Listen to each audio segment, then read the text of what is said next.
எல்லாருக்கும் வணக்கம். இன்றைக்கி நாம் பார்க்க போகிற தலைப்பு தர்ம கர்ம அதிபதி யோகம். பொதுவாக எந்த ஒரு ஜாதகத்திலையும் 9ஆம் அதிபதியும் 10ஆம் அதிபதியும் ஒன்றாக கூடியிருந்தால் அது தர்ம கர்ம அதிபதி யோகம். 9ஆம் அதிபதியும் 10ஆம் அதிபதியும் கூடி ஒரே இடத்துல இருந்தாலும் ஒருத்தர் வீட்டில் ஒருத்தர் மாறி பரிவர்த்தனையாக இருந்தாலும் அது தர்ம கர்ம அதிபதி யோகம். தர்ம கர்மாதிபதி யோகம் ஜாதகத்தில் உள்ளவங்க தர்ம சிந்தனை உள்ளவங்களாக இருப்பாங்க. அனாதை ஆசிரமங்களுக்கு அதிகமாக உதவி செய்கிறவங்களாக இருப்பாங்க. இலகிய மனம் படைத்தவங்களாக இருப்பாங்க.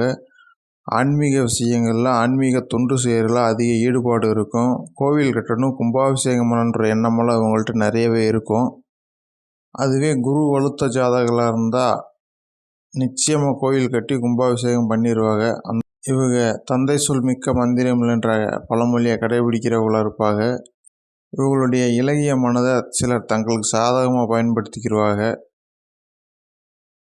இவங்களுடைய இலகிய மனம் எந்த அளவுக்கு இருக்கும்டா, இந்த சீரியலில் வரக்கூடிய சீன்கள் எல்லாம் பார்த்துட்டு கொஞ்சம் கொடுமையான சீன்கள்லாம் வரும். அதை பார்த்தோன்னே கண்ணீரே விட்டுருவாங்க. அந்தளவுக்கு இலகிய மனம் படைத்தவர்களாக இருப்பாங்க. நன்றி, வணக்கம். மீண்டும் அடுத்த ஒரு வீடியோவில் சந்திப்போம்.